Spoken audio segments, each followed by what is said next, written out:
que é pra gente ficar assim, ó, desperta, acordada e, quer dizer, tentando acordar.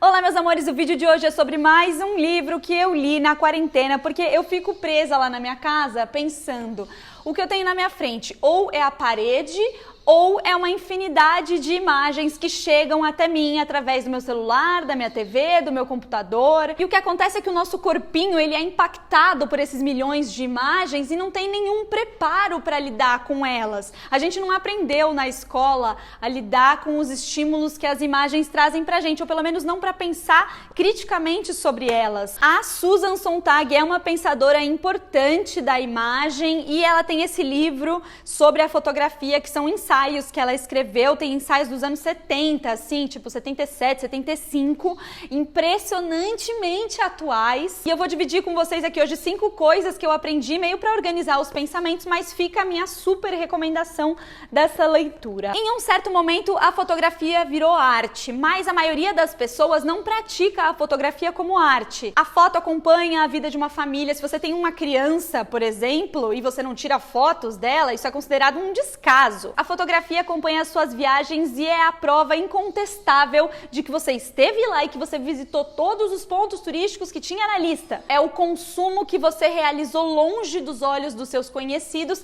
e que tá ali registrado, comprovado na fotografia. Eu vou ler umas passagens do livro ao longo desse vídeo porque acho necessário. A necessidade de confirmar a realidade e de realçar a experiência por meio de fotos é um consumismo estético em que todos hoje estão viciados. Quem não está viciado em fotografias? As sociedades industriais transformam seus cidadãos em dependentes de imagem. É a mais irresistível forma de poluição mental.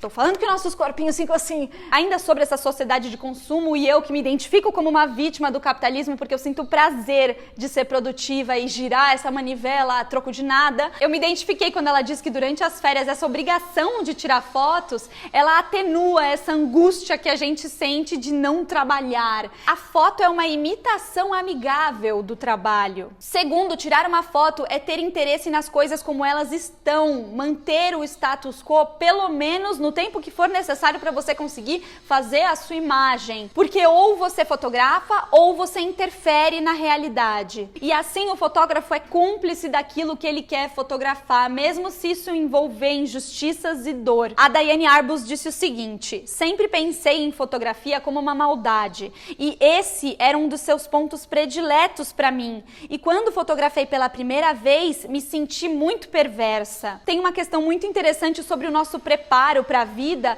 que a Susan Sontag traz analisando a obra da Diane Arbus. A Diane, ela se interessava em fotografar gente que parecia estranha, pessoas isoladas, forasteiras, e ela cria intimidade com essa gente e fotografa elas de frente, olhando para a câmera. Olhar para a câmera no retrato, isso é muito forte. Tem um atrevimento na desinibição dessa pose. Terceiro, a melancolia que envolve as fotografias, ela vem do fato de que as fotos lembram a gente de que nós somos mortais. A foto é uma testemunha implacável do tempo, ela congela um momento que não vai mais voltar. Por meio das fotos, acompanhamos da maneira mais íntima e perturbadora o modo como as pessoas envelhecem. Olhar para uma velha foto de si mesmo, de alguém que conhecemos ou de alguma figura pública muito fotografada, é sentir antes de tudo como eu, ela, ele, era muito mais jovem na época.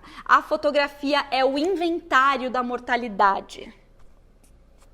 Ao mesmo tempo, a foto cria uma realidade mais dramática do que a a gente vê com os nossos olhos, a visão natural. Tem uma passagem no livro que ela me faz pensar muito sobre a nossa discussão do caminhar na arte. Vocês viram esse vídeo? Vou deixar aqui. O fotógrafo é uma versão armada do solitário caminhante que perscruta, persegue, percorre o inferno urbano, o errante voyeurístico que descobre a cidade como uma paisagem de extremos voluptuosos. E esse fotógrafo que anda pela cidade, não se interessa pela cidade oficial, mas pelos recantos escuros e sórdidos, os dramas de solidão, a cidade como um teatro de calamidades. Essa perspectiva ela tem mais dos fotógrafos europeus, enquanto ela entende que os estadunidenses, por exemplo, têm mais uma visão ativista, uma coisa de revelar o que precisa ser enfrentado através da fotografia. Então percebe isso, quando você quer alterar uma coisa, você fotografa essa coisa. Existe uma mudança simbólica naquilo que é fotografado. Ao mesmo tempo, o perigo é tentar compreender o mundo através da fotografia e, na verdade, só está criando objetos colecionáveis. Quarta lição: fora o momento em que a câmera é usada para retratar questões sociais, a fotografia busca o belo. E mesmo que seja feio, é belo. E o papel da câmera foi tão bem sucedido nesse embelezamento do mundo que as imagens viram o padrão de beleza. Veja como isso é importante de estar na nossa consciência. O pôr do sol não é mais o pôr do sol, é a imagem do pôr do sol que a gente já viu tantas vezes fotografada. A gente aprende a se ver fotograficamente e quando alguém vai tirar uma foto sua, dá ansiedade de que a foto não revele a sua melhor aparência possível. A Susan Sontag conta que as pessoas ficaram muito felizes quando surgiu a possibilidade de retocar imagens lá em 1855. Ela também fala sobre esse nosso hábito de olhar para a realidade sempre como uma série potencial de fotografias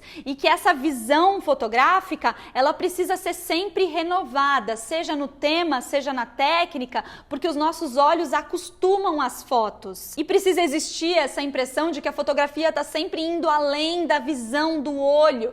É assim, exaustivo. O último ensinamento que eu gostaria de dividir com vocês e que é óbvio, mas é importante que o óbvio seja dito, é que uma foto muda dependendo do contexto em que ela tá, seja numa galeria, numa manifestação política, num arquivo policial, na casa de uma pessoa, numa revista de fofoca qualquer. A legenda também influencia a foto, mas nem o lugar, nem a legenda limitam os significados de uma imagem. Tem um filme que a Susan Sontag diz aqui, que eu já assisti, que o Godard, ele passa 50 minutos analisando uma foto da Jane Fonda no Vietnã. Chama Uma Carta para Jane, eu vou deixar aqui na descrição do vídeo para vocês assistirem, porque assim, quem é essa mulher? Qual o ângulo dessa fotografia? Qual o contexto? Mais um monte, milhares de nuances, assim. É isso, assim, ele passa 50 minutos analisando essa imagem e a gente fica aqui com os nossos dedinhos nervosos, a cada 1 minuto a gente passa por milhares de imagens que o nosso corpo e o nosso cérebro absorvem e é isso, ficamos angustiadas. Eu quero terminar esse vídeo com uma passagem aqui do livro que é quase um resumo de tudo que ela elaborou ao longo dos ensaios, mas que não leiam esse livro todo porque várias informações e que é pra gente ficar assim, ó, desperta, acordada e, quer dizer, tentando acordar. É impossível se manter acordada. Uma sociedade capitalista requer uma cultura com base em imagens. Precisa fornecer grande quantidade de entretenimento a fim de estimular o consumo e anestesiar as feridas de classe, de raça e de sexo. A razão final para a necessidade de fotografar tudo repousa na própria lógica do consumo em si. Consumir significa queimar, esgotar e, portanto, ter de se reabastecer. À medida que produzimos imagens e as consumimos, precisamos de ainda mais imagens e mais ainda. As câmeras são o antídoto e a doença, um meio de apropriar-se da realidade e um meio de torná-la obsoleta. Agora quero ver a gente pegar o nosso Instagram e sermos as mesmas pessoas. Seremos mais tristes, talvez, rindo de nervoso. Beijo, meus amores, fiquem bem, força!